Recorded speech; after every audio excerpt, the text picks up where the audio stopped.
Assalamu alaikum Washington Rahmatullahi Washington Barakatuh, my dear brothers and sisters. Welcome back to another reminder, and today we continue with the important topic of the signs before the Day of Judgment, focusing on the awaited Mahdi. We begin by remembering that learning about these signs is not for entertainment, but as a shield of protection so that we are never misled by false claimants and so that our faith remains firm when the time comes. The Prophet told us in authentic narrations that towards the end of time the Mahdi will emerge. Allah will send down rain for him. The earth will produce its vegetation, wealth will be abundant, cattle will be plentiful, and the Ummah will grow and flourish. He will remain for 7 or 8 years, filling the earth with justice as it was once filled with oppression. His name will be Muhammad, the son of Abdullah, just like the name of the Prophet and his father, and he will be from the noble descendants of Fatima through the line of Al-Hasan ibn Ali. He will have a prominent forehead and an aquiline nose, and while his title is Al-Mahdi, the Guided One, that is not his personal name, but rather a title given to him by Allah. The Prophet said that even if only one day remained before the Day of Judgment, Allah would prolong it until the Mahdi appears. He will not come seeking power or announcing himself. Rather, he will refuse leadership until the people of Mecca give him the pledge of allegiance between the corner of the Kaaba and the Maqam of Ibrahim. This is why anyone today who asks you to pledge allegiance to him as the Mahdi or promotes himself on social media is automatically disqualified. Because the true Mahdi will not want leadership, and when Allah brings him forth, the whole Ummah will recognize him instantly without debate.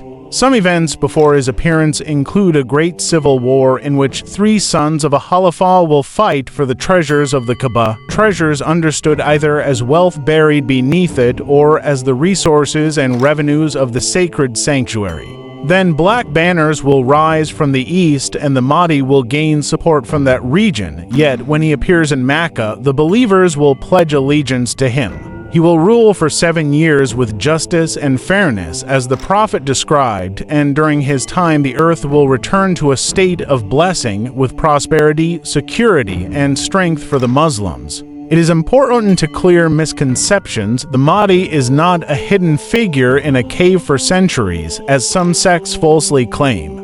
He will be a normal man, unknown to people, until Allah rectifies him overnight, turning him from an ordinary Muslim into the leader of the Ummah. Nor is it correct to think that we must sit idly and wait for him to free Al-Quds, because the narrations mention that he will pray there, which indicates that Jerusalem will already be liberated before his arrival. Likewise, he will not come to do the work of the Muslims while they remain passive. Rather, just as he will assemble an army to fight against the Dajjal until Isa ibn Maryam descends, we too must always strive in our duty without delay, instead of waiting for miraculous solutions.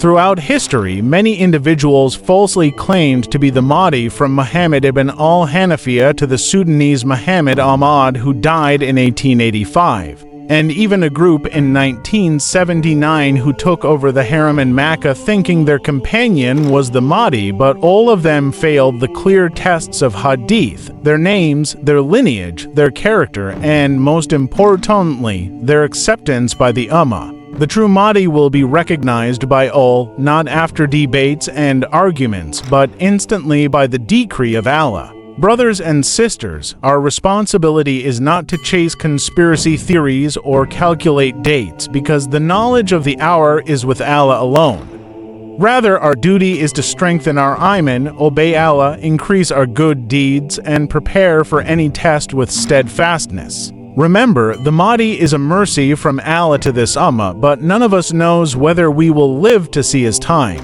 Perhaps our end will come before those events unfold, and for each of us, our personal Qiyamah begins at the moment of death. So instead of waiting for the Mahdi to fix the world, we must fix ourselves, our families, and our communities today. May Allah keep us firm upon the truth, protect us from misguidance, allow us to recognize truth as truth and falsehood as falsehood, and grant us the honor of living and dying as sincere Muslims. Washington, Assalamu alaikum Washington Rahmatullahi Washington Barakatuh.